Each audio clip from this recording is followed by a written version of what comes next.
اعوذ باللہ من الشیطان الرجیم ومن يشاقق الرسول من بعد ما تبين له الهدى ويتبع غير سبيل المؤمنين نوله ما تولى ونصله جهنم وساءت مصيرا۔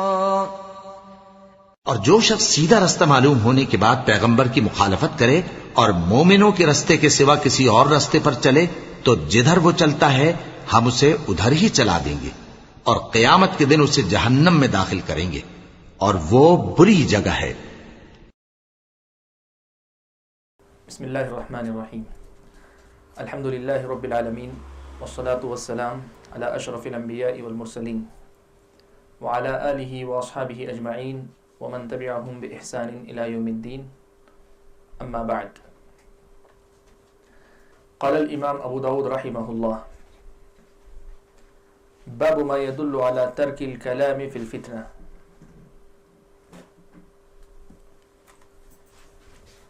کتاب السنہ جو امام ابو داود کی سنن ابی داود کا ایک مستقل باب ہے، یہ کتاب ہے مستقل،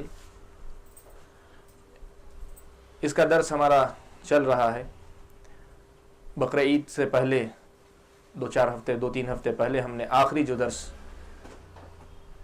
سنا تھا اس کا تعلق حضرت ابو بکر رضی اللہ تعالیٰ عنہ کی خلافت سے تھا، اور ہم نے یہ مسئلہ سمجھا کہ ابتدا میں جو اختلاف ہوا اور جو فرقہ وجود میں آیا خوارج کے ساتھ شیعہ کا فرقہ، اس فرقے نے بنیادی مسئلہ جس کی بنیاد پر اختلاف پیدا کیا، یا یوں کہیے کہ سنت سے انحراف جو آیا، جس مسئلے کو بنیاد بنا کر انہوں نے کیا، وہ یہ حضرت ابو بکر کی خلافت تھی، جسے امامت کا مسئلہ کہا جاتا ہے کہ مسلمانوں کا امام نبی اکرم صلی اللہ علیہ وسلم کے بعد کون ہے۔ اسی مناسبت سے امام ابو داود رحمۃ اللہ علیہ نے باب فی استخلاف ابی بکر، کہ ابو بکر رضی اللہ تعالیٰ عنہ کی خلافت یا ان کو خلیفہ منتخب کیے جانے کا باب، یہ باب لا کر بتلایا تھا کہ دین کے اندر ابو بکر کا مقام نبی اکرم صلی اللہ علیہ وسلم کے بعد اس امت میں سب سے اونچا ہے، اور مسلمانوں نے ابو بکر کا انتخاب کیا تھا، کوئی زبردستی مسلط ہونے والی بات نہیں تھی، اور مسلمانوں نے جو انتخاب کیا تھا وہ انتخاب عین اللہ کی پسند اور مسلمانوں کی مرضی یا ان کی اپنی خواہش کے مطابق تھا۔ اس مسئلے کو بتلایا تو وہ یوں سمجھیے کہ اس بنیاد کو، اختلاف کی اس بنیاد کو ختم کیا جس کو بنیاد بنا کر، اساس بنا کر شیعہ مسلمانوں سے الگ ہوئے تھے یا سنت سے ہٹے تھے۔ اب اس کے بعد امام ابو داود رحمۃ اللہ علیہ نے ایک باب باندھا ہے، جیسے میں بتایا کہ کتاب السنہ میں ابتدا میں سنت کے بیان کے بعد وہ باب یا وہ مسائل یا وہ باتیں جن کی وجہ سے آدمی سنت سے ہٹ سکتا ہے، ان کو موضوع بنا کر امام ابو داود ایک ایک باب باندھتے جائیں گے، اور اس سلسلے میں احادیث اور سلف صالحین کے آثار یا اقوال کی روشنی میں ہمیں راستہ بتائیں گے کہ کیسے ہم سنت کے التزام یا سنت کی پابندی پر قائم رہ سکتے ہیں۔ مختلف مسائل بظاہر اگر آپ دیکھیں گے تو ہر باب دوسرے باب سے بالکل الگ نظر آتا ہے۔ دیکھیں ابھی مسئلہ تھا ابو بکر کی خلافت کا، اب جو باب آ رہا ہے فتنے کے زمانے میں بات چیت کرنے سے آدمی کو رک جانا چاہیے، بظاہر یہ تو دونوں غیر متعلق نظر آتے ہیں، لیکن اصل تعلق ہے وہ یہ کہ سنت جو کہ نجات کی راہ ہے، جیسے امام مالک رحمہ اللہ سنت سفینۃ نوح، کہ سنت کا جو راستہ ہے یا سنت جو ہے یہ نوح علیہ السلام کی کشتی جیسا معاملہ ہے اس کا، کہ من رکبھا نجا، جو اس کشتی پہ سوار ہوا وہی نجات پایا، ومن ترکھا، جس نے اس پہ سوار ہونے سے انکار کیا یا اس کو چھوڑ دیا، غرق، ڈوب گیا، ہلاک ہوا۔ تو اس سنت کو اپنے آپ کے پاس محفوظ رکھنے یا اپنے آپ کو اس کا پابند رکھنے کے لیے کن باتوں سے بچنا ضروری ہے، یہ لوگ کن باتوں کی وجہ سے گمراہ ہوئے، ان میں سے ایک ایک بات کو امام ابو داود عنوان دیتے جائیں گے اور بیان کرتے جائیں گے۔ آج ایسا ہی ایک باب ہے، ما جاء فی ترک الکلام، باب ما يدل علی ترک الکلام فی الفتنہ، فتنے کے بارے میں بات چیت کرنا ترک کر دینا، اس کے بیان میں۔ امام خطابی جو ہے سنن ابی داود کی شرح کرنے والے کئی علماء ہیں، ان میں سے مشہور عالم امام خطابی ہیں، معالم السنن۔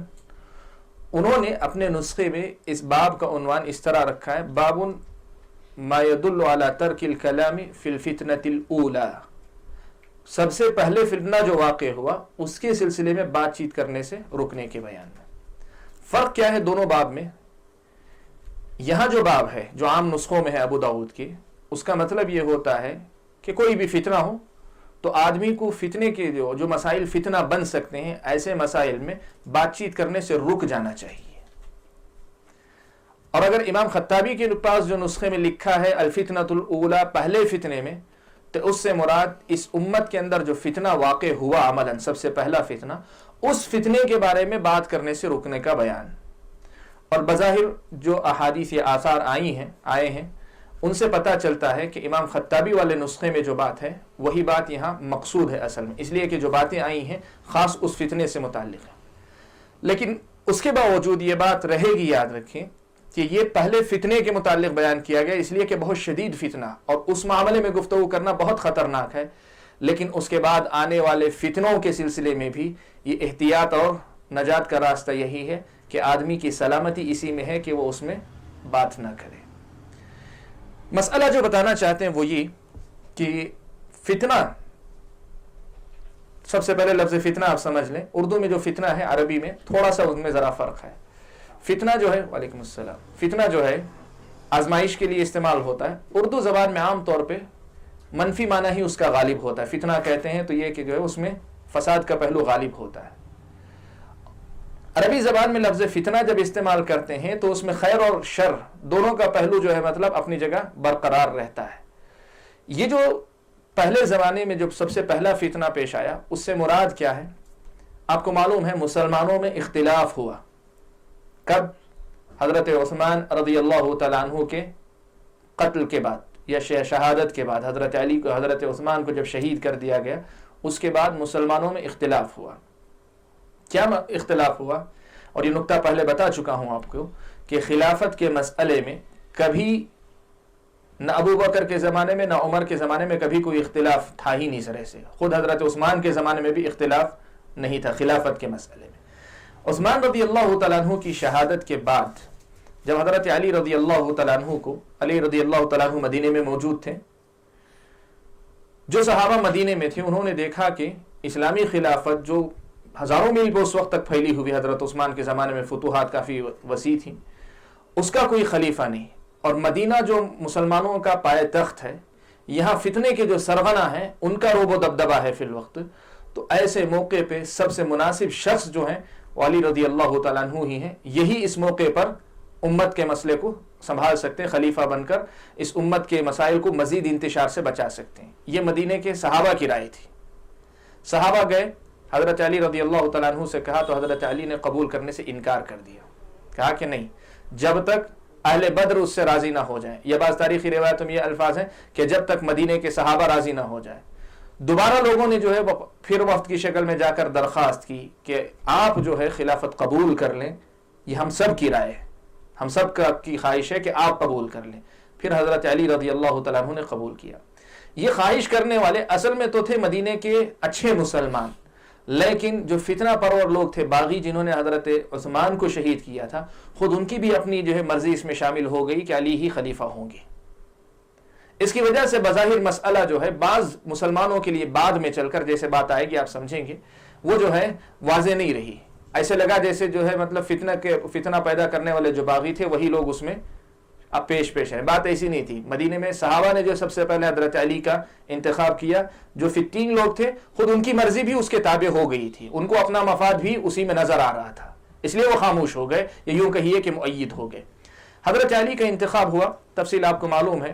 سارے کے سارے مسلمان سوائے ملک شام کے، ملک شام میں معاویہ رضی اللہ تعالیٰ عنہ امیر تھے، ان کے علاوہ سب نے حضرت علی کی خلافت کو تسلیم کر لیا ملک کی حیثیت سے۔ معاویہ رضی اللہ تعالیٰ عنہ کا موقف یہ تھا کہ علی رضی اللہ تعالیٰ عنہ سے پہلے عثمان غنی کی شہادت ہوئی ہے، عثمان مظلوم بن کر شہید کیے گئے ہیں، اور قرآن میں اللہ نے کہا وَمَنْ قُتِلَ مَظْلُومًا فَقَدْ جَعَلْنَا لِوَلِيِّهِ سُلْطَانًا فَلَا يُسْرِفْ فِي الْقَتْلِ، جو مظلوم بن کر قتل کر دیا جائے تو اس کا جو ولی یعنی اس کا جو وارث بنتا ہے اس کو ہم نے جو ہے اختیار دیا ہے اختیار دیا ہے کہ وہ اس خون کا مطالبہ کر سکتا ہے بدلے کا. حضرت معاویہ یہ سمجھتے تھے کہ خاندان بنو امیہ میں سے وہی اس وقت سب سے زیادہ طاقتور ہیں اور انہی پر یہ ذمہ داری ہے کہ حضرت عثمان کے خون کا بدلہ لیا جائے. تو انہوں نے حضرت علی کے سامنے شرط رکھی کہ میں بیعت اس وقت کروں گا جب آپ قاتلین عثمان سے بدلہ لے لیں گے. حضرت علی رضی اللہ تعالیٰ عنہ کا موقف یہ تھا کہ نہیں، آپ پہلے جو ہے بیعت کر لیں، مسلم حکومت یا مسلم خلافت مضبوط ہو جائے گی تو پھر کسی کی بھی پکڑ دھکڑ ہو سکتی ہے، گرفت ہو سکتی ہے. رائے کا اختلاف تھا دونوں کے درمیان، وجہت نظر کا اختلاف تھا، اپنی اپنی رائے کا اختلاف تھا. جیسے بعد میں یہ لفظ آئے گا، خود حضرت علی کے الفاظ ہیں کہ حضرت علی کا اجتہاد تھا رضی اللہ تعالیٰ عنہ، اور حضرت معاویہ کا بھی اجتہاد ہی تھا. دونوں کا اجتہاد تھا. حضرت علی کی رائے سے حضرت معاویہ مطمئن نہیں ہو رہے تھے اور حضرت معاویہ کی رائے سے حضرت علی مطمئن نہیں ہو رہے تھے. اسی دوران حضرت عائشہ رضی اللہ تعالیٰ عنہ مکہ میں تھی، حج کا موسم تھا، مکہ سے واپس آ رہی تھی. پتہ چلا حضرت عثمان کو شہید کر دیا گیا اور مدینے میں جو ہے یہ جو شرپسند لوگ ہیں ان کا غلبہ ہے. جو خبر ملی واپس لوٹ گئے. پھر حضرت طلحہ اور زبیر رضی اللہ تعالیٰ عنہما جو عشرہ مبشرہ میں سے یہ بھی آئے. یہ لوگ سب مل کر وہاں سے حضرت عثمان کے خون کا بدلے کا مطالبہ کرتے ہوئے بصرہ کی طرف چلے گئے.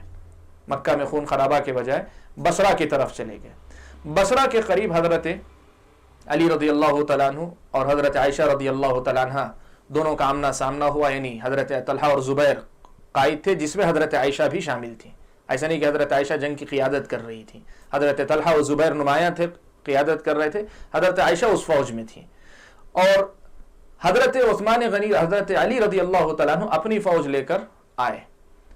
دونوں کی بات چیت ہوئی آپس میں، دونوں نے ایک دوسرے کے سامنے مسئلہ رکھا. حضرت عائشہ نے جو ہے اپنا مطالبہ رکھا کہ حضرت عثمان کے خون کا بدلہ لینا جانا چاہیے، وہ مظلوم بن کر شہید کیے گئے. حضرت علی رضی اللہ تعالیٰ عنہ نے اپنی مجبوری بتائی. مجبوری کیا تھی حضرت علی کی؟ دو پہلو جو مورخین نے نمایاں طور پہ لکھے. ایک تو یہ تھا کہ قاتلین باغی جو تھے 2000 تقریباً تھی ان کی تعداد، لیکن ان میں سے متعین شخص کون ہے؟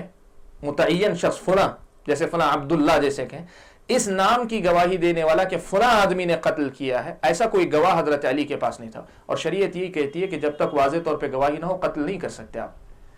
خود نائلہ رضی اللہ تعالیٰ عنہ جو حضرت عثمان کی شہادت کے وقت وہاں موجود تھیں، انہوں نے یہ کہا کہ 3 آدمی آئے تھے، ان میں سے محمد بن ابی بکر ایک تھے، باقی 2 تھے. محمد بن ابی بکر کو میں پہچانتی ہوں، ان کے بارے میں بعد میں بتلایا، تفصیل جب پوچھی گئی تو انہوں نے قتل نہیں کیا، آئے تھے لیکن باہر نکل گئے. باقی جو 2 آدمی تھے میں ان کو جانتی نہیں ہوں، پہچانتی نہیں ہوں. حضرت نائلہ نے کہا تو بالتحدید کسی شخص کی پہچان نہیں تھی، حضرت علی نافذ نہیں کر سکتے تھے حد. اور دوسرا مسئلہ حضرت علی کا موقف یہ بھی تھا کہ اگر فوراً اگر لیں گے تو فتنہ جو دبنے والا ہے، شرپسند جو حضرت علی کی خلافت تسلیم کر کے آ گئے ہیں اس وقت، اگر ان سے بدلہ لینے کی بات کی جائے گی تو یہ اور زیادہ فتنہ پھیلائیں گے. اس لیے خلافت مضبوط ہو جائے تو پھر کسی کی بھی پکڑ دھکڑ ہو سکتی ہے. یہ جو بھی مسائل تھے حضرت علی نے اپنا موقف رکھا. حضرت عائشہ مطمئن ہوئی، دونوں فوجیں جو ہے یہ بات مطمئن ہو کر اپنی اپنی جگہ تھے.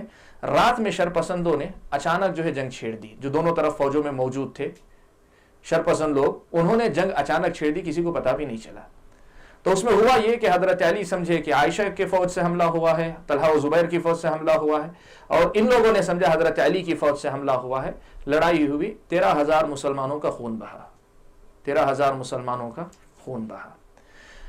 دوسری طرف اس کے بعد اس جنگ میں حضرت علی رضی اللہ تعالیٰ عنہ کو فتح نصیب ہوئی، اور جنگ کے بعد حضرت عائشہ رضی اللہ تعالیٰ عنہ نے ایک جملہ کہا کہ ایک جو ہے رائے کی یا اجتہاد کی ایک غلطی تھی، غلط فہمی کا نتیجہ تھی. یہ جو ہماری جنگ ہے یہ غلط فہمی کا نتیجہ تھی، ورنہ جو ہے نہ تو علی سے میری کوئی ذاتی دشمنی پہلے تھی نہ اب ہے. حضرت علی رضی اللہ تعالیٰ عنہ نے بھی جواب میں کہا کہ اے ام المؤمنین آپ سچ فرماتی ہیں. یہ تاریخ میں جو بات محفوظ ہے. اس کے بعد حضرت معاویہ رضی اللہ تعالیٰ عنہ کے ساتھ بھی وہی مسئلہ، اسی نقطے پر کہ پہلے بیعت ہو یا پہلے خون کا بدلہ لیا جائے، اس نقطے پر اختلاف ہوا. مسلمانوں کا خون وہاں بھی بہا. پھر اس کے بعد آپ کو معلوم ہے جب حکم بنانے کا فیصلہ ہوا کہ دونوں طرف سے طے کیا گیا کہ ایک ایک آدمی کو ہم حکم بنا لیں گے، مسئلہ ہو. یہ اس دور کا جو ہے مطلب ایک بہت بڑا فتنہ تھا، آزمائش تھی بہت بڑی مسلمانوں کے لیے. فتنے کا مطلب یہ کہ آزمائش تھی مسلمانوں کے لیے. جو اس میں تھے ان کے لیے بھی آزمائش تھی، اور جو نہیں تھے ان کے لیے بھی آزمائش، پورے مسلمانوں کے لیے ایک آزمائش تھی. یہ تاریخ کا ایک دور تھا، یہ تاریخ کا ایک دور گزرا. اب اس مسئلے کو بنیاد بنا کر، اس مسئلے کو بنیاد بنا کر کیا یہ درست ہے کہ ہم اور آپ جیسے لوگ فیصلہ کرنے کے لیے بیٹھیں کہ ہاں یہ برحق تھے، یہ غلط تھے، ان کی یہ غلطی تھی، ان کا یہ مسئلہ تھا، وہ یہاں غلط تھے، یہ تھے؟ کیا یہ ہماری ذمہ داری بنتی ہے یا ہمارے لیے ہدایت کیا ہے؟ امام ابو داؤد رحمۃ اللہ علیہ یہاں باب لا کر بتانا یہ چاہتے ہیں کہ اس فتنے کے بارے میں بات کر دینا، چھوڑ دینا، یہی جو ہے مطلب سنت پر باقی رہنے کا ذریعہ ہے۔ جو آدمی اس میں داخل ہوتا ہے اس کی ضمانت نہیں کہ وہ صحیح سالم نکلے گا اس میں سے، ادھر یا ادھر کسی نہ کسی کے حق میں جو ہے ظلم کر سکتا ہے۔ اس لیے آدمی کے لیے سلامتی اسی میں ہے، اور سلف صالحین کا طریقہ یہی رہا ہے کہ آدمی اس معاملے میں گفتگو ہی نہ کرے، میں آپ کے سامنے بتاؤں میرا اپنا ذاتی تجربہ آپ کے سامنے۔ ایک اہل القرآن جن کو کہتے ہیں منکرین حدیث میں سے ایک آدمی نے بہت پہلے ایک مسئلے پہ ایسی بات چیت ہو رہی تھی، تو اس نے ایک جملہ کہا، تو وہ جملہ آپ کو نقل کرتا ہوں، کتنا خطرناک مسئلہ۔ اس نے کہا کہ تاریخ جب تم پڑھو تو علی کو، اس کے الفاظ ہیں رضی اللہ تعالیٰ عنہ، رضی اللہ عنہ اس نے کہا نہیں، اس نے کہا کہ علی کو جو ہے تم تاریخ کا سب سے بڑا مجرم سمجھ کر تاریخ پڑھو۔ کس چیز نے ان کو اتنا اختیار دیا کہ ناحق مسلمانوں کا 13,000 مسلمان ایک جگہ اور دوسری جنگ صفین میں ہزاروں مسلمانوں کا خون بہایا گیا۔ یہ جو ہے نا، یہ موقف سلف صالحین اس سے جو ہے کوسوں دور تھے، بالکل دور تھے۔ دو اثر آپ کے سامنے نقل کرتا ہوں جو امام ابو داؤد نے یہ جو باب باندھا ہے، یہ امام ابو داؤد کی رائے نہیں ہے بلکہ سلف صالحین کا یہ منہج تھا، طریقہ تھا کہ ان جنگوں کے بارے میں، اس فتنے کے بارے میں بات نہ کرنا ہی وہ سمجھتے تھے یہ سنت پر باقی رہنے کا ذریعہ ہے، سنت پر اپنے آپ کو جو ہے باقی رکھنے کا ذریعہ ہے۔ یہی اس سے اگر ہٹیں گے، بات کریں گے تو غلطی ضرور کریں گے، اور اہل السنہ کے منہج سے آدمی ہٹے گا۔ یہ جو مسئلہ ہے یہ امام ابو داؤد کی نہیں، سلف صالحین میں سے کئی ایک کی رائے ہے۔ حضرت حسن بصری رحمۃ اللہ علیہ جانتے ہیں تابعین میں سے بہت اونچے درجے کے تابعی، کبار تابعین میں شمار ہوتا ہے حضرت حسن بصری رحمۃ اللہ علیہ کا۔ حسن بصری رحمۃ اللہ علیہ سے کسی نے جو ہے پوچھ لیا کہ یہ جو صحابہ کے درمیان لڑائی ہوئی اس سلسلے میں کیا کہیں گے آپ؟ حضرت حسن بصری رحمۃ اللہ علیہ نے جواب میں کہا کہ وہ صحابہ ہیں، وہ لوگ جو ہے وہاں موجود تھے، ہم غائب تھے، یعنی وہ جنگ جب ہو رہے تھے، واقعات جب پیش آئے، وہ لوگ موجود تھے، ہم غائب تھے۔ جب وہ موجود تھے تو انہوں نے اس میں حصہ لیا، ہم اس وقت غائب تھے تو اب کیوں خواہ اس میں ہم حصہ لیں؟ ایک دوسرا جواب دیا، کہا کہ صحابہ اگر کسی مسئلے میں اتفاق کر لیتے ہیں تو وہ تو ہم ان کے نقش قدم پر چلتے رہتے ہیں، لیکن جس مسئلے میں اس طرح کے اختلافات ہو گئے تو وہاں ہم توقف اختیار کر لیتے ہیں، ہم جو ہے مطلب اس کے پیچھے نہیں پڑتے ہیں، ہم توقف اختیار کر لیتے ہیں۔ ایک اور تیسری بات کہی اور بڑی پتے کی بات کہی، وہی بات باب کا جو ہے سمجھیے کہ بہت اہم نقطہ امام ابو داؤد نے جو باندھا ہے اس سے تعلق رکھتا ہے۔ کہا دیکھو صحابہ کے درمیان یہ جو واقعات پیش آئے، مسلمانوں کے درمیان جو پہلا فتنہ تھا، تو کہیے بہت بڑا فتنہ کی شکل جو اختیار کیا، اس کے سلسلے میں طریقہ یہی ہے کہ ہم جو ہے مطلب گفتگو نہ کریں، اس میں جو ہے آپ دخل نہ دیں۔ کیوں؟ اس لیے کہ جب آدمی کو آشوب چشم کی بیماری آتی ہے، آنکھ آ جاتی ہے، تو آنکھ کا علاج یعنی اس آنکھ کے آ جانے یا آشوب چشم کا علاج یہ ہے کہ اس کو رگڑا نہ جائے، جتنا رگڑیں گے وہ بیماری اتنی بڑھتی جائے گی۔ اس کا علاج اسی میں ہے کہ اس کو چھوا ہی نہ جائے، اس کو چھوڑ دیا جائے۔ کہا کہ یہ صحابہ کا مسئلہ بھی ایسا ہی ہے، یہ اختلافات کا مسئلہ بھی ایسا ہی ہے کہ اس کو رگڑنے کی کوشش نہ کی جائے۔ جس طرح رگڑنے سے آنکھ اور زیادہ خراب ہوتی ہے، اسی طرح اس معاملے میں جتنا گفتگو کریں گے آپ اتنا زیادہ غلطیاں کریں گے۔ اس لیے جس طرح آنکھ کی علاج کے لیے اس کو چھوڑ دینا بہتر ہے، اس فتنے میں گفتگو کرنے سے باز آ جانا بہتر ہے۔ یہ حضرت حسن بصری رحمۃ اللہ علیہ جیسے متقی سب سے بڑے علماء میں سے بھی ہیں اور دین کے سب سے بڑے خیر خواہ بھی ہیں۔ آپ کیوں گفتگو کرنا چاہتے؟ یا تو آپ کا تقوی آپ کو ابھار رہا ہے، تو حضرت حسن بصری کے تقوی تک تو نہیں پہنچے ہیں آپ، یا تو آپ کا علم کہتے ہیں کہ نہیں میں علم کی بہت بڑی خدمت کرنے جا رہا ہوں اس مظلوم مسئلے پہ گفتگو کر کے۔ حضرت حسن بصری سے زیادہ بڑے عالم تو نہیں ہیں آپ انشاءاللہ۔ یا آپ یہ سمجھتے ہیں کہ نہیں میں دین کی خدمت کرنا چاہتا ہوں، دین کی خدمت کا جذبہ میرے اندر بہت زیادہ ہے، حسن بصری رحمۃ اللہ علیہ سے زیادہ نہیں ہوگا۔ حسن بصری رحمۃ اللہ علیہ، اور سب سے بڑھ کر یہ کہ زمانہ کتنا صحابہ کے شاگرد ہیں، صحابہ کے شاگرد ہو کر جو اس زمانے کے حالات کو بہت قریب سے سمجھتے تھے، بہت زیادہ فاصلہ نہیں تھا، اس کے باوجود وہ گفتگو کرنے میں جو ہے خطرہ محسوس کرتے ہیں۔ 1400 صدیوں کے بعد، 1400 سال کے بعد، جن 1400 صدیوں میں تاریخ کے ساتھ جو ہے کھلواڑ بھی ہوا، تاریخ کے اندر جو ہے شیعہ نے یا ایسے ہی جو ہے مطلب غیر مستند مورخین نے جو ہے بہت ساری باتیں غلط سلط داخل کی ہیں تاریخ میں، اور یہ بات مسلمہ ہے، ایسی چیزوں کو بنیاد بنا کر آپ کیوں گفتگو کرنا چاہتے ہیں؟ یہ کہاں کی عقل مندی؟ تو امام ابو داؤد نے جو باب باندھا ہے کہ ترک الکلام فی الفتنہ، اس فتنے کے بارے میں بات کر دینا، چھوڑ دینا، یہی بہتر ہے۔ ایسی ہی ایک دوسری بات حضرت عمر ابن عبدالعزیز رحمۃ اللہ علیہ سے بھی منقول ہے۔ عمر ابن عبدالعزیز رحمۃ اللہ علیہ، معلوم ہے بارہا میں نے آپ کے سامنے کہا ہے کہ ان کو جو ہے 5واں خلیفہ راشد کہا جاتا ہے، بلکہ ان کو جو ہے مجدد کہتے ہیں، اسلامی تاریخ کا سب سے پہلا مجدد کہتے ہیں، بالاتفاق سب سے پہلے مجدد ہیں۔ حضرت عمر ابن عبدالعزیز رحمۃ اللہ علیہ کی سیرت، دین کے تعلق سے ان کی خیر خواہی اور ان کا مقام، علمی مقام، علم کے اندر ان کا مقام، تقوی و طہارت، ساری چیزیں جو ہے مسلمہ ہے، اللہ کا فضل و کرم ہے۔ ان سے کسی نے پوچھا اسی مسئلے کے بارے میں، تو حضرت عمر ابن عبدالعزیز رحمۃ اللہ علیہ نے ایک جملہ کہا کہ تلک دماء طہر اللہ ایدینا منہا، یہ وہ خون ہے جو خون بہا، چاہے ادھر سے یا ادھر سے، دونوں طرف سے جو خون بہے، یہ وہ خون ہے جن سے آلودہ ہونے سے اللہ تعالیٰ نے ہمارے ہاتھوں کو بچا لیا، یعنی ہم نہیں تھے، اللہ نے بچا لیا ہمارے ہاتھوں کو ان خون سے آلودہ ہونے سے، تب کیوں ہم اپنی زبانوں کو جو ہے مطلب اب ان سے آلودہ کرنے کی کوشش کریں؟ یہ حضرت عمر ابن عبدالعزیز رحمۃ اللہ علیہ کی رائے تھی، کہتے تھے کہ جو ہے ایسا گفتگو نہ کیا جائے۔ تو یہ عمر ابن عبدالعزیز رحمۃ اللہ علیہ کی بھی رائے تھی، عمر ابن عبدالعزیز رحمۃ اللہ علیہ کی بھی رائے تھی کہ اس سلسلے میں جو گفتگو نہ کی جائے۔ تو یہ سمجھیے امام ابو داؤد رحمۃ اللہ علیہ نے یہ بات بتانی چاہی کہ سنت پر باقی رہنا ہے آپ کو، تو اس کے لیے ایک لازمی شرط یہ بھی ہے کہ اس فتنے کے بارے میں گفتگو نہ کریں، آپ اس فتنے کے بارے میں آپ گفتگو نہ کریں۔ اب اس سلسلے میں امام ابو داؤد رحمۃ اللہ علیہ نے کئی چیزیں جو ہے، کئی حدیث، ایک حدیث اور اس کے ساتھ کچھ آثار نقل کیے ہیں، ان کو پڑھتے ہیں اور سمجھتے ہیں۔ سب سے پہلے امام ابو داؤد رحمۃ اللہ علیہ نے حضرت حسن بن علی رضی اللہ تعالیٰ عنہ، آپ کے اپنے نواسے، نبی اکرم صلی اللہ علیہ وسلم کے نواسے حضرت حسن کے بارے میں نبی اکرم صلی اللہ علیہ وسلم نے ایک پیشین گوئی کی تھی، اس حدیث کو نقل کیا ہے۔ امام ابو داؤد رحمۃ اللہ علیہ اپنی سند سے حضرت ابو بکرہ رضی اللہ تعالیٰ عنہ سے روایت فرماتے ہیں کہ رسول اکرم صلی اللہ علیہ وسلم نے فرمایا حسن ابن علی کے بارے میں، حضرت علی کے فرزند حضرت حسن آپ کے نواسے کے بارے میں، کہ ان ابنی ھذا سید، میرا یہ بیٹا سردار ہے، میرا یہ بیٹا سردار ہے، وانی ارجو ان یصلح اللہ بہ بین فئتین من امتی، اور میں اللہ تعالیٰ سے یہ امید رکھتا ہوں کہ اللہ تعالیٰ میری امت کے دو گروہوں کے درمیان ان کے ذریعے اللہ تبارک و تعالیٰ صلح کروا دیں گے۔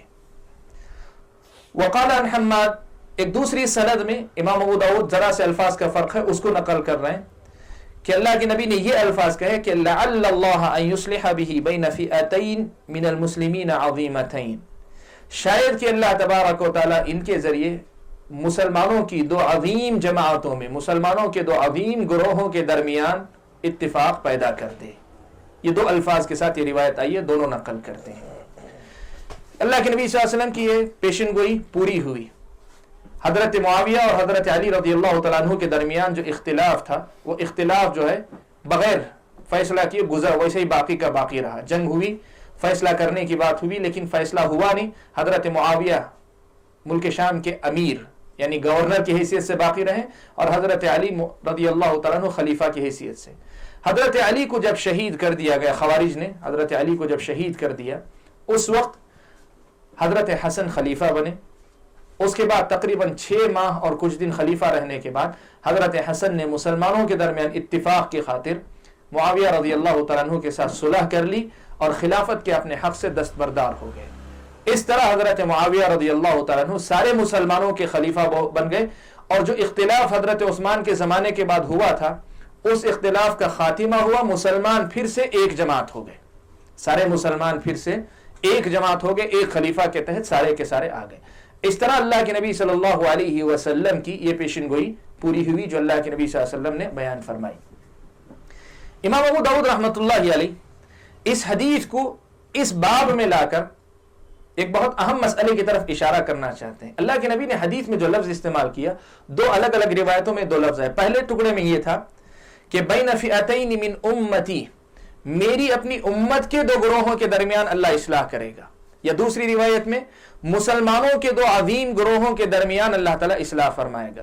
بتانا یہ چاہتے ہیں کہ یہ جو فتنہ پیش آیا تھا اس میں دو گروہ تھے, ایک حضرت علی کے ساتھ تھا, دوسرا حضرت معاویہ کے ساتھ.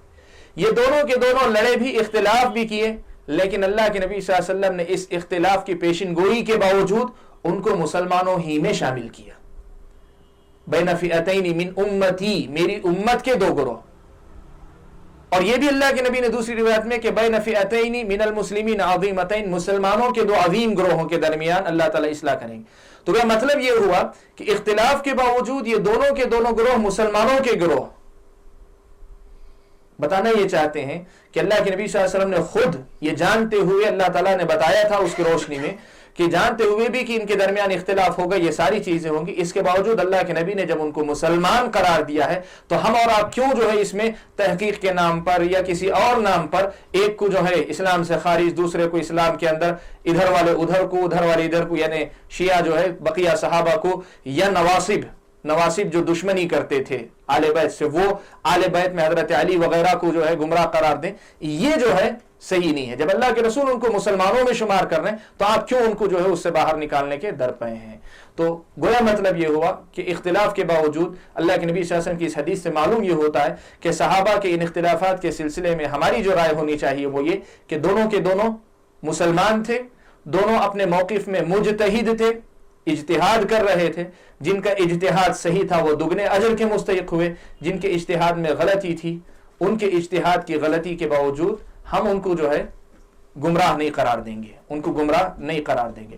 آپ کو یہ بات بتاؤں, شاید آپ اس پہ تعجب بھی کریں گے کہ حضرت معاویہ, حضرت علی رضی اللہ تعالیٰ عنہ اور حضرت معاویہ رضی اللہ تعالیٰ عنہ کے درمیان جو اختلاف ہوا, آج لوگ جو ہے بہت زیادہ فکر مند ہیں, کہنا چاہتے ہیں کہ یہ غلط تھے, وہ صحیح تھے, اسلامی خلافت کا خاتمہ ہو گیا, فلاں فلاں پتہ نہیں بہت سب کچھ کہتے ہیں. لیکن کبھی لوگ یہ نہیں دیکھتے کہ خود وہ لوگ اس معاملے کو کس نظر سے دیکھتے تھے, جو اس معاملے میں شامل تھے وہ لوگ اس معاملے کو کس نظر سے دیکھتے تھے. حضرت علی رضی اللہ تعالیٰ عنہ کے پاس طلحہ رضی اللہ تعالیٰ عنہ نے حضرت ابو طلحہ کے بیٹے, حضرت نہیں طلحہ بن عبید اللہ کے بیٹے آئے تو حضرت علی رضی اللہ تعالیٰ عنہ نے ان کو مخاطب کر کے کہا کہ سنو کہ میرا اور تمہارے والد صاحب کا معاملہ وہی ہے جو اللہ تبارک و تعالیٰ نے بات بیان کیا کہ یہ لوگ جو ہے علی سرر متقابلین, کہ جنت میں تخت پر بیٹھ کر ایک دوسرے کے ساتھ جو ہے بات چیت کر رہے ہوں گے, ہنسی خوشی بات چیت کر رہے ہوں گے. کہنے کا مطلب یہ کہ حضرت علی رضی اللہ تعالیٰ عنہ اپنے جو مخالف جنگ میں شریک صحابہ تھے, مخالف سے مراد جو سامنے فریق مقابل میں شامل تھے, ان صحابہ کے بارے میں خود حضرت علی کی رائے یہ تھی کہ مجھ سے لڑنے کے باوجود ان کا شمار گمراہوں میں نہیں ہے. سوال یہ ہے کہ جب حضرت علی رضی اللہ تعالیٰ عنہ خود اپنے بد مقابل لوگوں کو گمراہ, یا جو ہے جیسے لوگ کہتے ہیں نعوذ باللہ کافر, یا جو کوئی اور لفظ, یہ سب جو ہے نہیں سمجھتے تھے, تو پھر ہم کیوں زبردستی ان کو وہ بنانے پہ تلے ہوئے؟ یہ بہت اہم مسئلہ ہے. تو یہاں امام ابو داؤد نے ہی مسئلہ بتانا چاہا کہ نبی اکرم صلی اللہ علیہ وسلم نے یہاں دونوں فرقوں کو, دونوں گروہوں کو مسلمانوں میں شمار کیا ہے, لہذا ہم جو ہے ان کو مسلمان سمجھیں اور ان کا معاملہ اللہ تبارک و تعالیٰ پر چھوڑ دیں. ان کا معاملہ ہم لوگ اللہ تعالیٰ پر چھوڑ دیں. اللہ تعالیٰ جو ہے کون صحیح تھا اس کو جو ہے اجر دیں گے, جو اپنے اجتہاد میں غلط تھے ان کو اللہ تبارک و تعالیٰ ایک اجر دیں گے. یہ ہمارا جو ہے اہل السنہ والجماعہ کا عقیدہ ہے, یہی ان کا موقف ہے. انشاءاللہ باب کے آخر میں ایک روایت آئے گی جس سے پتہ چلتا ہے کہ ہم اپنی طرف سے نہیں, اللہ کے نبی صلی اللہ علیہ وسلم کی حدیث کی روشنی میں یہ رائے رکھتے ہیں کہ حضرت علی رضی اللہ تعالیٰ عنہ کا اجتہاد صحیح تھا.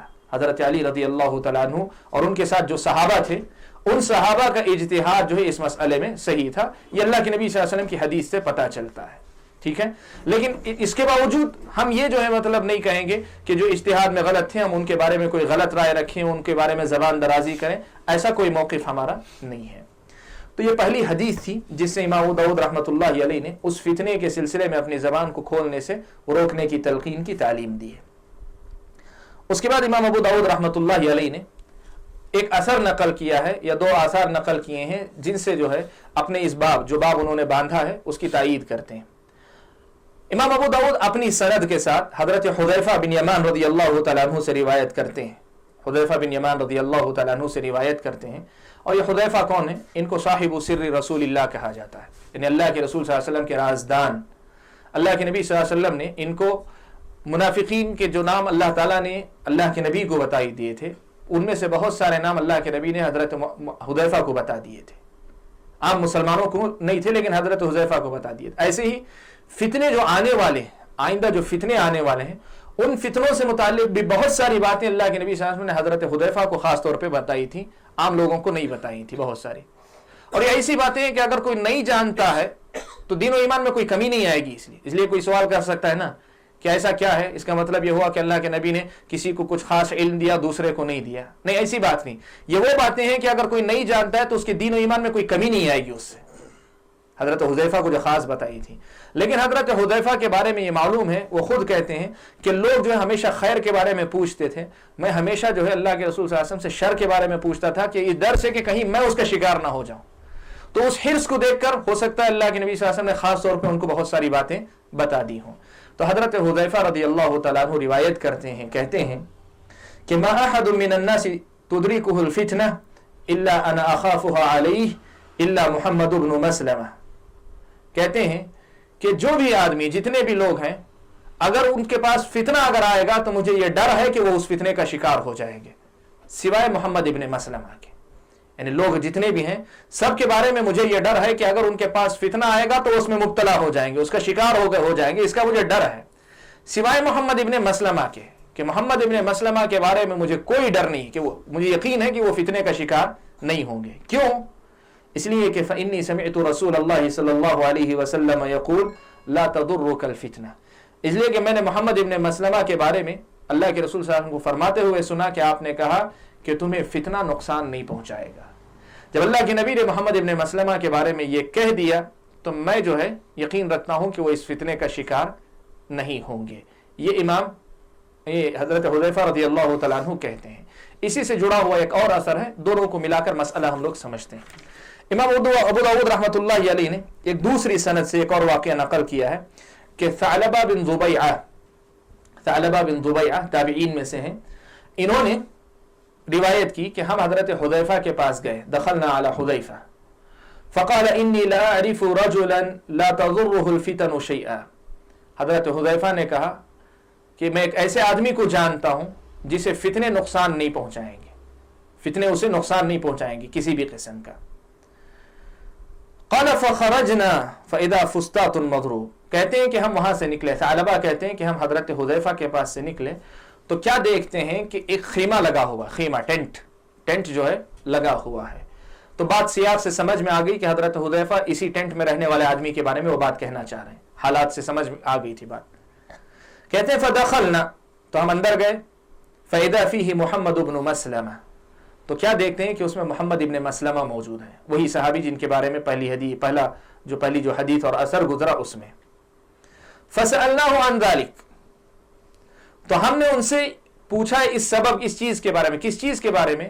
انہوں نے یہ دیکھا کہ حضرت محمد ابن مسلمہ نے جو ٹینٹ لگایا ہے وہ مستقل رہائش کے اختیار کرنے کے لیے. معلوم ہے جو ٹینٹ لگائے جاتے ہیں دو طرح کے، ایک تو سفر میں رات گزارنے کے لیے لگاتے ہیں، وہ اتنے مضبوط نہیں ہوتے، اور ایک ہوتا ہے ایک آدمی مستقل قیام گاہ کے طور پہ استعمال کرتا ہے، یہ ویسا ہی تھا. تو فسألناہ عن ذلک، کہتے ہیں کہ ہم نے اس کے بارے میں پوچھا کہ کیوں آپ نے یہاں جو ہے ڈیرا ڈال لیا ہے، کیوں آپ نے یہاں خیمہ لگا لیا ہے. فقال ما اريد ان يشتمل علي شيء من امصاركم حتى تنجلي عمن جلت. تو حضرت محمد ابن مسلمہ نے ان کا جواب دیا، کہا کہ میں نے اس لیے یہاں خیمہ لگا لیا ہے کہ یہ جو تمہارے شہروں کے اندر فتنے ظاہر ہوئے ہیں، میں نہیں چاہتا کہ جو ہے ایسے کسی شہر میں رہوں جہاں اس قسم کے فتنے ہوں، یہاں تک کہ یہ فتنے جو ہے ختم ہو جائیں. فتنوں کے ختم ہونے تک میں نہیں چاہتا کہ ایسے کسی شہر میں رہوں جہاں یہ فتنے واقع ہو رہے ہیں. ایک جگہ جو ہے، یہ ایک مسئلہ پہلے روک کر سمجھا دوں کہ پہلی جو حدیث ہے حضرت حذیفہ کی اثر، اور اس کے آخر میں جو حدیث ہے کہ لا تضرک الفتنہ، اور یہ جو ہے دونوں کی سندیں ضعیف ہیں. اس کی سند بھی ضعیف ہے، اس کی سند بھی ضعیف ہے. لیکن یہ دونوں کی دونوں سندیں الگ الگ واقعات ہیں. دو ضعیف سندیں ایسی ضعیف ہوں کہ ان کا ضعف بہت زیادہ شدید نہ ہو تو وہ دونوں مل کر حسن لغیرہ کے درجے تک پہنچتی ہیں، وہ جو ہے قابل حجت بن جاتی ہیں. اس طرح یہ دونوں آثار مل کر اس بنیادی مسئلے کو ثابت کر دیتے ہیں کہ حضرت حذیفہ نے محمد ابن مسلمہ کے بارے میں یہ بات کہی کہ ان کو فتنہ نقصان نہیں پہنچائے گا۔ یہاں امام ابو داؤد رحمۃ اللہ علیہ محمد ابن مسلمہ کا خاص تذکرہ کر کے کیا بات بتانا چاہتے ہیں، وہ اہم ہے اصل میں، اور وہی باب سے متعلق مسئلہ ہے۔ بتانا یہ چاہتے ہیں کہ اللہ کے نبی صلی اللہ علیہ وسلم نے جب محمد ابن مسلمہ کے بارے میں یہ بات کہی کہ ان کو فتنہ نقصان نہیں پہنچائے گا، جس کی بنیاد پہ حضرت حذیفہ یہ سمجھتے تھے کہ ان کو نقصان نہیں ہوگا، فتنہ آ بھی جائے تو وہ اس کا نقصان ان پر نہیں ہوگا، ایسی کیا بات تھی حضرت محمد ابن مسلمہ میں ایسی کیا بات تھی جس کی وجہ سے ان کو یہ ضمانت دی گئی ان کے بارے میں؟ تو بتانا یہی چاہتے ہیں کہ محمد ابن مسلمہ کا طریقہ یہ ہوتا تھا کہ جہاں فتنہ ہوتا وہاں سے اپنا مقام، اپنی جگہ خالی کر دیتے، اس شہر میں نہیں رہتے جہاں اس قسم کا کوئی فتنہ ہو جائے۔ تو امام ابو داؤد نے جو بات بیان کی کہ ترک الکلام فی الفتنۃ الاولی، اس پہلے فتنے کے بارے میں بات کرنے سے احتراز کرنا ہی یہ سنت کا طریقہ ہے، سنت پہ رہنا ہے، یا اہل السنہ کا طریقہ ہے، یا نجات کا راستہ ہے، اس کی تائید اس طریقے سے اس سے ہوتی ہے کہ محمد ابن مسلمہ کو اللہ کے رسول صلی اللہ علیہ وسلم نے فتنوں سے محفوظ قرار دیا، اور ان کی خصوصیت یہ تھی کہ جہاں فتنہ ہوتا وہاں سے وہ اپنی جگہ کو خالی کر لیتے۔ بہت عظیم صحابی ہیں محمد ابن مسلمہ، جنگ بدر میں بھی شریک تھے، اور اس کے بعد تقریباً تمام غزوات میں اللہ کے نبی کے ساتھ شریک رہے ہیں۔ اور سب سے بڑی چیز یہ کہ فتنوں کا جب دور ہوا تو جو صحابہ، اور ایک بڑی تعداد صحابہ کی ایسی تھی جو نہ ادھر تھے نہ ادھر تھے، ایسا بھی نہیں کہ صحابہ پورے شریک تھے اس میں، حضرت علی کے ساتھ کچھ صحابہ تھے، حضرت معاویہ کے ساتھ کچھ صحابہ تھے، وہی جنگ جمل جب ہوئی تو حضرت طلحہ اور زبیر کے ساتھ کچھ صحابہ تھے، لیکن صحابہ کی ایک اچھی خاصی تعداد ایسی بھی تھی جو اس پورے معاملے سے اپنے آپ کو الگ رکھے ہوئی تھی۔ حضرت عبداللہ ابن عمر ہے یا محمد ابن مسلمہ، ایسے کئی صحابہ تھے۔ تو یہ عظیم صحابی ہیں، اور ان کی زندگی سے یہی سبق ملتا ہے کہ فتنے کی جب بات آئے، خاص طور پہ وہ عظیم فتنہ جو ہوا تھا، وہ بہت بڑا مسئلہ جو پیش آیا اس میں بھی، اور اس کے بعد جہاں بھی آئے، سلامت یہی ہے کہ جب بھی فتنہ آتا ہے تو اپنے آپ کو اس سے دور رکھیے، یاد رکھیے کبھی ایسا نہیں ہوگا کہ دنیا کا کوئی مسئلہ ایسا نہیں آئے گا، یہ یاد رکھیں مسئلہ ہمیشہ، دنیا میں کبھی کوئی ایسا مسئلہ نہیں آئے گا جو دین کو ختم کر دے۔ اس لیے اللہ کے نبی کی ضمانت ہے لا تضر طائفۃ من امتی ظاہرین علی الحق، لیکن یہ ضرور ہوگا کہ ایسے کسی مسئلے میں جانے کی وجہ سے آپ کے اور میرے دین و ایمان کے ختم ہونے کا اندیشہ ہے، تب پھر کیوں ہم جو ہے اتنے زیادہ جو ہے متحمس یا جذباتی ہو جائیں کہ ہم اسے حق و باطل کا وہ مسئلہ سمجھ بیٹھیں کہ جس کو ہم جو ہے دین و ایمان سے جوڑ دیں کہ ہم اگر بات کریں گے تبھی یہ حق ثابت ہوگا۔ نہیں، آپ اپنے آپ کو بچائیے۔ جب سب لوگ جو ہے اپنے آپ کو بچانے لگیں گے، پھر فتنے کے معاملے میں وہی گفتگو کریں گے جو اس کے اہل ہوں گے، اور جب وہ گفتگو کریں گے جو اس کے قابل ہوں گے تو مسائل خود بخود جو ہے وہ اپنی جگہ پہ سدھر جائیں گے، سنور جائیں گے۔ مشکل یہ ہوتی ہے جب فتنوں کے زمانے میں ہر کوئی بولنے لگتا ہے۔ اسی لیے اللہ کے نبی صلی اللہ علیہ وسلم نے قیامت کے قریب جو فتنے واقع ہوں گے ان میں سے ایک مسئلہ یہ جو انتشار کی فضا قائم ہوگی، ان میں سے ایک مسئلہ اللہ کے رسول صلی اللہ علیہ وسلم نے یہ بھی بیان فرمایا۔ اللہ کے رسول نے کہا اللہ کے رسول صلی اللہ علیہ وسلم نے کہ وَيَتَكَلَّمُ الرُّوَيْبِضَةُ، وَيَتَكَلَّمُ الرُّوَيْبِضَةُ، رویبضہ جو ہے ایک حقیر سے کیڑے کا نام ہے عربی میں، لیکن صاحب اللہ کے رسول صلی اللہ علیہ وسلم سے پوچھا گیا، کئی تفسیریں آئی ہیں اس سلسلے میں، اور بعض راویان نے بھی جو اس کی تشریح کی ہے کہ اللہ کے نبی نے کہا کہ یتکلم من لا یؤبہ لہ، ایسا آدمی جس کی کوئی حیثیت نہیں ہے وہ اس معاملے میں گفتگو کرے گا۔ فتنہ شدید اس وقت ہوتا ہے جب ہر ایرا غیرہ جو ہے اس میں بات کرنے لگتا ہے، ہر کوئی اپنی زبان کھولنے لگتا ہے، تبھی فتنہ شدید ہوتا ہے۔ اسی لیے یہ منہج اگر اختیار کیا گیا کہ جب فتنہ ہو آدمی خود بخود اپنے آپ کو وہاں سے ہٹا لے، جب کوئی جو بولنے والا ہی نہیں ہوگا تو ویسے ہی فتنہ دب جائے گا۔ ضرورت اگر واقع ہوگی حق کی وضاحت کی تب پھر جو ہے ویسے اہل علماء آئیں گے یا ویسے اہل علماء کے پاس مسئلہ جائے گا، جب وہ بات کریں گے تو پوری جو ہے تقوی اور طہارت کا بھی لحاظ ہوگا، پورے علم کے ساتھ بھی بات کریں گے، اور انشاءاللہ اللہ تعالیٰ نے وہ جو بات کہی کہ لا تضر طائفۃ من امتی ظاہرین علی الحق، اس کا تقاضا وہ پورا کریں گے۔ تو اللہ کے نبی صلی اللہ علیہ وسلم کی ایک عظیم سنت ہے جو ہم لوگوں کو اس فتنے کے بارے میں بھی اور بعد کے فتنوں کے سلسلے میں بھی رہنمائی ہماری اور آپ کی کرتی ہے۔ اس کے بعد امام ابو داؤد رحمۃ اللہ علیہ نے دو اور ایک اثر اور ایک حدیث نقل کی ہے۔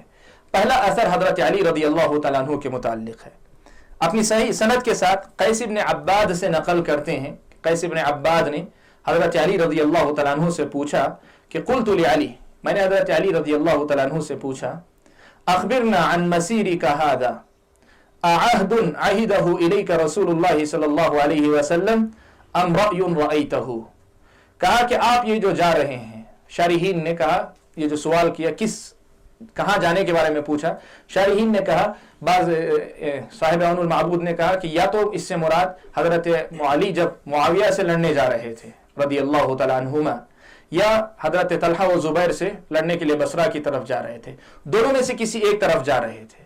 قیس بن عباد کو جو ہے شبہ تھا کہ معلوم تھا کہ اب جو جا رہے ہیں مسلمانوں کا خون بہے گا، تو قیس بن عباد نے اپنی دل کی تسلی کے لیے حضرت علی سے پوچھ لیا کہ مجھے ذرا یہ بتا دیجئے کہ یہ جو آپ جا رہے ہیں کیا واقعی اللہ کے رسول صلی اللہ علیہ وسلم، کیا اللہ کے نبی صلی اللہ علیہ وسلم نے آپ سے کوئی عہد لیا تھا کہ تم خلیفہ بنو گے، تمہارے زمانے میں کوئی ایسا واقعہ پیش آئے گا تو تم جاؤ لڑو، ایسا کوئی اللہ کے نبی صلی اللہ علیہ وسلم کا عہد و اقرار ہے آپ کے ساتھ؟ ام رأی رأیتہ، یہ آپ کا اپنا اجتہاد ہے اللہ کے نبی کی طرف سے اس معاملے میں، اس مسئلے میں آپ کے پاس کوئی رائے نہیں تھی، کوئی آپ کے پاس جو ہے یہ نہیں تھا، لیکن آپ نے جو ہے اجتہاد کیا، اور آپ کا اجتہاد یہ بتلاتا ہے کہ مسلمانوں کے مفاد کی خاطر جا کر ان سے لڑنا ضروری ہے۔ یہ دیکھیں بہت جو ہے مطلب خیر خواہی پر مبنی سوال ہے قیس بن عباد رحمہ اللہ۔ انہوں نے جو ہے جب پوچھا تو حضرت علی رضی اللہ تعالیٰ عنہ نے جواب دیا، کہا کہ ما عہد الی رسول اللہ صلی اللہ علیہ وسلم بشیء لیکنہ رأی رأیتہ، اللہ کے رسول صلی اللہ علیہ وسلم نے مجھ سے اس مسئلے میں خاص طور پہ کوئی اقرار وغیرہ نہیں لیا ہے، یہ تو میری ایک رائے ہے جو میں نے سمجھی ہے، یعنی میرا اجتہاد ہے، میرا اپنا اجتہاد ہے، اور میرا اجتہاد یہ بتلاتا ہے کہ میں جا کر جو ہے ان سے مقابلہ کروں۔ اسی بنیاد پر میں نے کہا، اور بلکہ میں یہ میری بات نہیں کہی، یہ اہل السنہ نے کہا عموماً یہ بات کہی کہ علی اور معاویہ یا حضرت علی اور طلحہ و زبیر و عائشہ کے درمیان جو لڑائیاں ہوئی رضی اللہ عنہم اجمعین، یہ جو ہے یہ اجتہاد کی بنیاد پر تھی، خود حضرت علی کا اقرار ہے یہاں، یہ اجتہاد کی بنیاد پر تھی، اور مجتہد کے بارے میں ہماری رائے یہی ہے کہ جو صحیح تھا اسے دگنا اجر ملے گا، اور جو اجتہاد میں غلط ہی کر گیا تو اجتہاد میں غلط ضرور ہے لیکن جو ہے اس کو ایک اجر کا مستحق ہوگا، گنہگار وہ نہیں ہوگا۔ تو ہمارے اہل السنہ والجماعہ کا جو موقف ہے اس کی تائید حضرت علی کی اس اثر سے ہوتی ہے۔ اور امام ابو داؤد نے باب کے اخیر میں ایک حدیث نقل کی ہے، مشہور حدیث ہے اللہ کے نبی صلی اللہ علیہ وسلم کی، حضرت ابو سعید خدری رضی اللہ تعالیٰ عنہ روایت کرتے ہیں، یہ حدیث امام ابو داؤد رحمۃ اللہ علیہ نے صحیح حدیث ہے اپنی سند سے روایت کیے، کہتے ہیں کہ رسول اکرم صلی اللہ علیہ وسلم نے فرمایا کہ تمرق مارقۃ عند فرقۃ من المسلمین، مسلمانوں میں اختلاف کے وقت میں ایک جماعت نکلے گی، مسلمانوں میں اختلاف کے وقت ایک جماعت نکلے گی، یہ اللہ کے رسول صلی اللہ علیہ وسلم نے کہا۔ یہاں پھر سے اس سے مراد خوارج کی جماعت ہے، خوارج کی جماعت ہے، اور اللہ کے نبی نے کہا مسلمانوں میں اختلاف کے وقت نکلے گی، تو خوارج جو ظاہر ہوئے حضرت علی اور معاویہ رضی اللہ تعالیٰ عنہما کے درمیان جو جنگ صفین کے موقع پر تحکیم یعنی حکم بنانے کا معاملہ ہوا تھا، اس سے ناراض ہو کر کہ آپ نے غیر اللہ کو حکم بنا لیا، غیر اللہ کی حاکمیت کو آپ نے تسلیم کر لیا، یہ بنیاد بنا کر خوارج نکلے تھے۔ اللہ کے رسول صلی اللہ علیہ وسلم کی یہ پیشن گوئی پوری ہوئی تھی جنگ صفین کے موقع پہ۔ امام ابو داؤد رحمۃ اللہ علیہ پہلی بات تو یہ بتانا چاہتے ہیں کہ اس حدیث میں بھی اللہ کے رسول صلی اللہ علیہ وسلم نے فرقۃ من المسلمین، مسلمانوں کے درمیان اختلاف کی تعبیر استعمال کی، اس لیے سمجھ میں آتا ہے کہ اختلاف کے باوجود مسلمانوں کی دونوں جماعتیں جو تھیں وہ دونوں کے دونوں مسلمان ہی تھیں۔ یہ جو بات پہلی گزری اسی کی تائید کر رہے ہیں۔ ایک اور دوسری بات اللہ کے نبی نے آگے حدیث میں کہا یقتلھا، اب یہ جو گروہ نکلے گا، یہ جو گروہ نکلے گا، یقتلھا اولی الطائفتین بالحق، مسلمانوں کے اختلاف کے وقت میں جو دو گروہ ہوں گے مسلمانوں کے، ان دونوں گروہوں میں سے حق سے زیادہ قریب جو گروہ ہوگا وہ اس نکلنے والی جماعت کو قتل کرے گا۔ اختلاف کے وقت میں جو حق سے قریب جو جماعت ہوگی یا جو گروہ ہوگا وہ گروہ اس نکلنے والی جماعت کو قتل کرے گا۔ اور تاریخ سے یہ بات ثابت ہے کہ حضرت علی رضی اللہ تعالیٰ عنہ نے خوارج کے ساتھ لڑائی کی تھی، اور خوارج جو مارے گئے تھے اتنی بری طریقے سے مارے گئے کہ پھر کسی میدان میں اتنی بڑی تعداد ان کی ایک ساتھ اکٹھا نہیں ہو سکی خوارج کی۔ حضرت علی رضی اللہ تعالیٰ عنہ کے زمانے موجود تو رہے، اس کے بعد وقتاً فوقتاً فتنے برپا کرتے رہے جماعت کی حیثیت سے، فکر کی حیثیت سے تو آج تک بھی باقی ہیں، لیکن جماعت کی حیثیت سے کبھی وہ جو اتنی بڑی تعداد میں پھر کبھی سامنے نہیں آئے۔ تو یہ حدیث ہے جس کی روشنی میں اہل السنہ نے یہ بھی کہا کہ صحابہ مجتہد تھے، اور ہمارا ماننا یہ ہے کہ اس اجتہاد میں حضرت علی کا اجتہاد صحیح تھا۔ کس بنیاد پہ کہہ رہے ہیں؟ اللہ کے نبی نے یہ علامت بتائی کہ حق کے قریب جو گروہ ہوگا، حق کے قریب جو گروہ ہوگا وہ گروہ جو ہے قتل کرے گا۔ حضرت علی نے قتل کیا تو معلوم ہوا حضرت علی رضی اللہ تعالیٰ عنہ کا موقف زیادہ صحیح تھا۔ تو یہ امام ابو داؤد رحمۃ اللہ علیہ نے جو باب باندھا تھا ما يدل على ترک الکلام فی الفتنہ، کہ فتنوں کے دور میں چاہے وہ بڑا فتنہ جو ہوا تھا وہ پہلا فتنہ جو آیا تھا وہ، یا اس کے بعد کوئی بھی فتنے کا دور آئے، تو اس زمانے میں اہل السنہ کا طریقہ یہ ہے، سلف صالحین کے منہج کے متبعین کا طریقہ یہ ہے کہ وہ اس مسئلے میں گفتگو کرنا مناسب نہیں سمجھتے ہیں. یہی ان کا منہج ہے، یہی ان کا طریقہ ہے. وہ اس وقت بھی تھا، آج بھی ہے، ہمیشہ بھی رہے گا. بس یہ ہے کہ اہل السنہ کب اپنے منہج کو پھر سے پہچان کر اس کے پابند ہوتے ہیں اور کب جو ہے اس سے دور ہوتے، اتنا ہی زیادہ خیر و شر ان کے اندر ہوگا. اللہ سے دعا کیجئے کہ اللہ تعالیٰ مجھے اور آپ سب لوگوں کو سلف صالحین کے بیان کردہ اس منہج کو جو اللہ کے نبی صلی اللہ علیہ وسلم کی ہدایات پر مبنی ہے، اللہ تعالیٰ اپنانے کی ہم سب کو توفیق عطا فرمائے. آمین وآخر دعوانا الحمدللہ رب العالمین.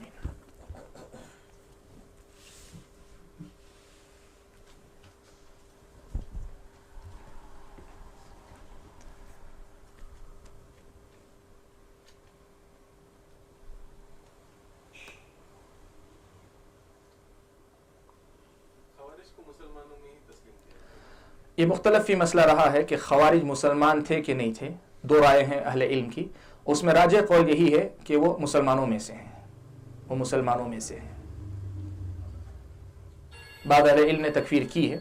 مختلف فی مسئلہ دو رائے ہیں تکفیر کی سلسلے میں، اس لیے کہ حدیث میں جو لفظ آیا کہ یمرقون من الدین کما یمرق السهم من الرمیہ، تو حضرت علی رضی اللہ تعالیٰ عنہ جنہوں نے ان کو قتل کیا، جن کے ہاتھوں یہ مارے گئے، خود حضرت علی رضی اللہ تعالیٰ عنہ سے پورا پوچھا گیا کہ هل هم من اہل النار، یعنی کیا وہ لوگ جو ہے جہنمی ہیں. مقصد یہ تھا کیا وہ کافر ہیں اس کی وجہ سے. تو حضرت علی نے کہا هم من النار فروا، کہا کہ یہ لوگ جو یہ کیے ہیں متأول ہیں، تعویل کے ساتھ ان کی تعویل نے ان کو سمجھایا کہ جہنم سے بچنے کا طریقہ یہ کہ میرے خلاف بغاوت کرے، وہ میرے خلاف یہ کرے. تو هم من النار فروا، وہ آگ سے بچنے ہی کے لیے مجھ سے لڑ رہے ہیں. وہ مطلب ان کی تعویل ان کے پاس جو ہے غلطی جو ہے وہ تعویل کے ساتھ ہے، اور جب تک تعویل کے ساتھ آدمی غلطی کرتا ہے تکفیر نہیں ہوتی ہے ان کی. اسی لیے اہل سنہ کے میں سے دو جو رائے ہیں اس میں سے زیادہ صحیح رائے یہ ہے کہ خوارج کافر نہیں ہیں، انشاءاللہ گمراہ ضرور ہے.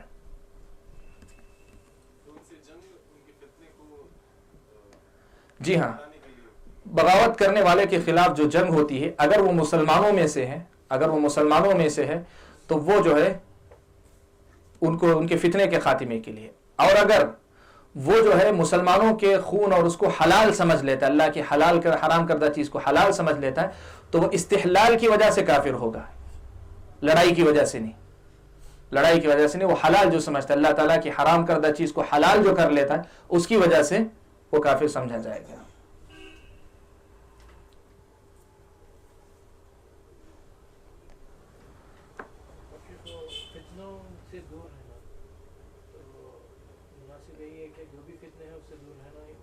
ہاں وہی تو میں بتا رہا ہوں کہ جب بھی کوئی فتنہ اٹھے، جب بھی لگے کہ جو کوئی ایسا مسئلہ پیش آ رہا ہے جس میں بے چینی، انتشار اور خاص طور پہ جو ہے کنفیوژن کی کیفیت جسے کہتے ہیں کہ آدمی واضح نہیں ہوتی بات کیا صورت ہے، جب بھی ایسا کوئی مسئلہ ہے سلامتی اس میں ہے کہ آپ وہاں سے ہٹ جائیں. یہ سلامتی نہیں، حقیقت میں لوگ جو ہے ہمیشہ یہ سمجھتے ہیں کہ اہل السنہ کا کے جو اصول ہیں وہ بچنے کا راستہ ہے. وہ صرف بچنے کا راستہ نہیں ہے، وہ مسئلے کو ختم کرنے کا راستہ ہے. حقیقت میں اگر گہرائی سے آپ دیکھیں تو صرف بچنے کا راستہ ہے. یقیناً وہ بچنے کا راستہ ہے ایک آدمی کے لیے، افراد کے لیے وہ بچنے کا راستہ ہے، لیکن وہ مسئلے کے حق میں اس مسئلے کے حل کا راستہ ہے. میں جیسے بتایا نا کہ جب فتنہ واقع ہو، کوئی بھی فتنہ، جب کوئی جو ہے اس پہ بولنے والا موجود نہیں رہے گا، سب لوگ اپنے آپ کو بچا بچا کے نکل جائیں گے، تب پھر کیا ہوگا؟ وہ خود بخود مسئلہ دب جائے گا. جب ہر کوئی اپنی اپنی بات بولنے لگتا ہے تو ایسا کنفیوژن، ایسی جو ہے کیا انتشار ایسا پھیلتا ہے کہ سمجھ میں نہیں آتا کیا حق ہے کیا باطل ہے، کتنا حق ہے. کسی کے پاس 10% حق ہے، 90% باطل ہے. دوسرے کے پاس کوئی اور 10% ہے، 90% باطل اس کے پاس ہے. آخر کون جو سب چیزوں کی یہ کرے گا؟ اور اس میں نقصان سب سے زیادہ کیا ہوگا؟ جو شریک ہو رہے ہیں وہ تو ہو ہی رہے ہیں، لیکن جو عوام بیچاری جن کو جو ہے اپنی دنیا اور اپنی جو چھوٹی موٹی جو عبادت ہے اس سے چھٹکارا نہیں، اس سے فرصت نہیں ہوتی، ان کے لیے جو ایک ذہنی اذیت جسے کہ یہ ذہنی پریشانی کا جو ماحول ہوتا ہے اس سے جو ہے نجات دینے والا کوئی نہیں ہوگا. اسی لیے فتنے کے دور میں خاموشی یہ اس فتنے کے حل کا سب سے پہلا سب سے اچھا ذریعہ ہے.